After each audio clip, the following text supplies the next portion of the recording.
بھائیو اسلام میں پاکیزہ محبت صرف اور صرف میاں بیوی کا ریلیشنشپ ہے، وہ نکاح کی بائنڈنگ کے ساتھ، نکاح کی بائنڈنگ کے ساتھ۔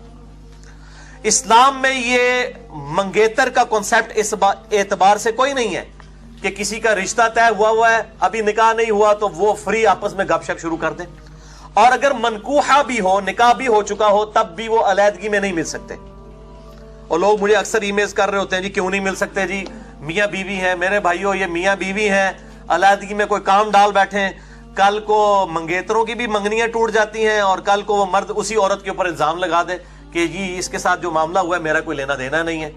تو اس لیے بالکل حرام ہے قطعاً کہ اگر نکاح بھی ہوا ہے وہ پبلکلی ضرور مل سکتے ہیں کسی کمبائنڈ گیدرنگ میں، علیحدہ سے ایسے میاں بیوی بھی الگ نہیں ہو سکتے، بالکل کلیئر کٹ مسئلہ ہے۔ اور منگیتر والا تو معاملہ ہی غلط ہے نا جی، وہ تو رشتہ ہوا ہی نہیں ہے، اس کی تو اسلام میں کوئی حیثیت ہی نہیں ہے۔ تو یہ بڑا امپورٹنٹ ہے۔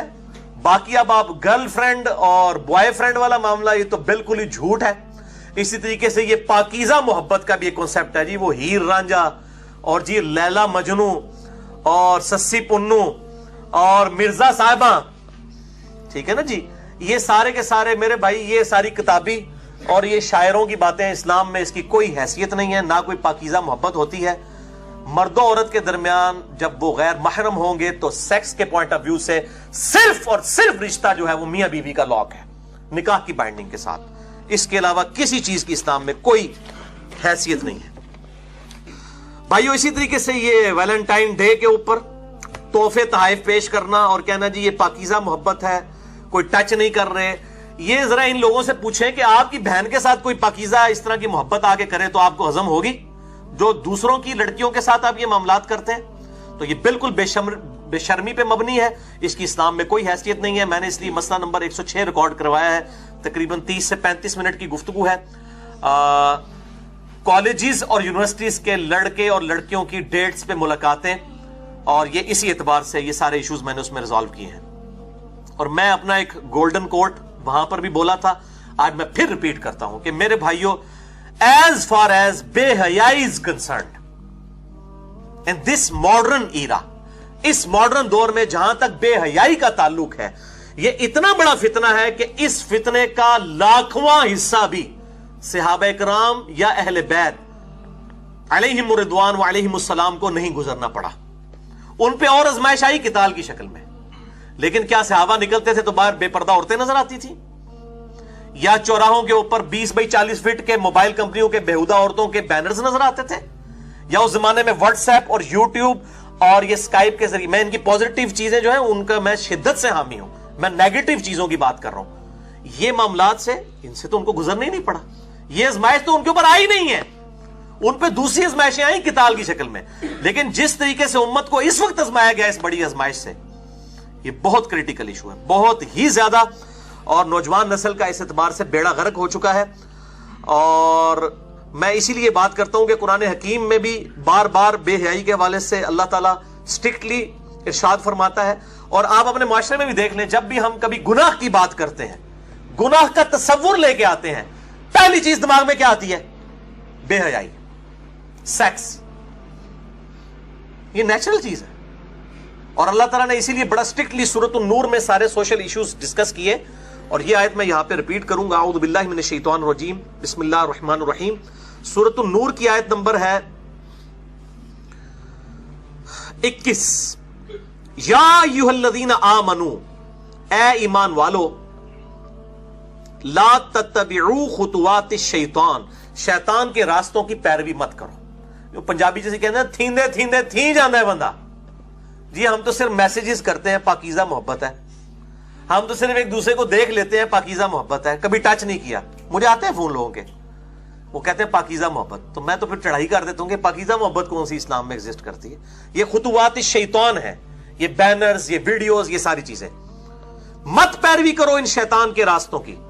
وَمَن يَتَّبِعْ خُطُوَاتِ الشَّيْطَانِ، اور جو کوئی پیروی کرے گا شیطان کے راستوں کی، فَإِنَّهُ يَأْمُرُ بِالْفَحْشَاءِ، تو بے شک شیطان تو بے حیائی کا ہی حکم دے گا، والمنکر، اور ہر برے کام کا۔ دیکھیں اللہ تعالیٰ نے ہر برے کام میں کیا بے حیائی نہیں آتی؟ دنیا کا ہر گناہ برا کام ہے اور بے حیائی بھی اس میں سے ایک ہے، لیکن اللہ نے اسے ڈومیننٹ کر کے پہلے نمبر پہ ذکر کیا کہ بے حیائی کا شیطان حکم دیتا ہے اور برے کاموں کا۔ اس سے آپ کو سینسٹیوٹی کا اندازہ ہو گیا۔ وَلَوْلَا فَضْلُ اللَّهِ عَلَيْكُمْ، اور اگر اللہ کا تم پر فضل نہ ہوتا، وَرَحْمَتُهُ، اور اس کی رحمت شامل حال نہ ہوتی، مَا زَكَا مِنْكُمْ مِنْ أَحَدٍ أَبَدًا، تم میں سے کوئی ایک بھی ایسا نہ ہوتا کہ وہ کبھی پاک ہو سکتا، سب کے سب ہی پلید رہتے۔ یعنی تمہاری کوشش ضرور ہے لیکن اللہ کی رحمت بھی شامل حال ہے، یہ دونوں چیزیں پیرلل میں ہے، تو تب اللہ تعالیٰ تمہیں گناہوں سے محفوظ رکھتا ہے، بے حیائی سے بچاتا ہے۔ وَلَٰكِنَّ اللَّهَ يُزَكِّي مَن يَشَاءُ، بلکہ اللہ تعالیٰ تو پاک کر دیتا ہے جو پاک ہونا چاہے اس کو۔ ایک یہ ترجمہ بنے گا، اور دوسرا یہ کہ اللہ تعالیٰ پاک فرما دیتا ہے جس کو چاہتا ہے۔ ٹھیک ہے جی۔ وَلَٰكِنَّ اللَّهَ يُزَكِّي مَن يَشَاءُ وَاللَّهُ سَمِيعٌ عَلِيمٌ، اور اللہ تعالیٰ سننے والا ہے اور علم والا ہے۔ الحمدللہ۔ تو یہ میرے بھائیوں سورۃ النور کی وہ آیت بڑی کریٹیکل۔ تو ہم صرف کوشش کر سکتے، باقی ہدایت اللہ کے ہاتھ میں ہے، اور جو کوشش کرے گا اسی کو ہدایت ملے گی۔ وَالَّذِينَ جَاهَدُوا فِينَا لَنَهْدِيَنَّهُمْ سُبُلَنَا، سورہ العنکبوت کی آخری آیت ہے۔ جو لوگ ہماری راہ میں کوشش کریں گے ان کے لیے ہم اپنی راہیں کھولیں گے۔ یہ ون وے ٹریفک نہیں ہے کہ اللہ تعالیٰ جو ہے وہ کسی کو زبردستی ہدایت تک پہنچائے گا۔ ہدایت جو ہے وہ اس کائنات کی سب سے ایلیٹ چیز ہے، یہ آپ کو فٹ پاتھ پہ چوراہے پہ مفت پڑی ہوئی نہیں ملے گی، کوشش کے بعد ملے گی۔ کنو کڑ لو یہ گل، جو کوشش کرے گا اسی کے لیے اللہ تعالیٰ اپنی راہیں کھولے گا۔ صرف دعا کروانے سے اور صرف تمنا کرنے سے یہ نہیں، کبھی تمنا کرنے سے کسی کا پیٹ نہیں بھرا، کوشش کر کے کوئی چیز منہ میں ڈالیں گے پھر ہی پیٹ بھرتا ہے۔ تو باقی ہم کوشش کریں گے کہ لوگ پردے کی طرف آئیں، ادروائز زبردستی گھوٹ کے تو کسی کو ہم گھول کے حق نہیں پلا سکتے۔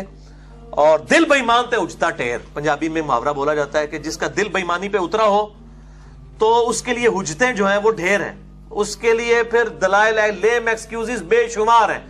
آپ 1000 دلائل بھی پیش کریں نا، وہ بات ماننے کے لیے کبھی بھی تیار نہیں ہوگا۔ جس کا دل بے ایمانی پہ اترا ہوا ہے، جو بات ماننے والا ہے، اس کو آپ ایک دفعہ کوئی قرآن کی آیت یا حدیث بتا دیں گے نا، وہ کہے گا جی اچھا جی منو نہیں سی پتا، میں انشاءاللہ تعالی سمعنا وطعنا، سنا اور اطاعت اختیار کی۔ تو یہ معاملہ بڑا کریٹیکل ہے، اللہ تعالیٰ کی طرف متوجہ ہوں گے پھر اللہ تعالیٰ آپ کی بازو پکڑے گا اور انشاءاللہ ہدایت تک پہنچا دے گا انشاءاللہ تعالیٰ۔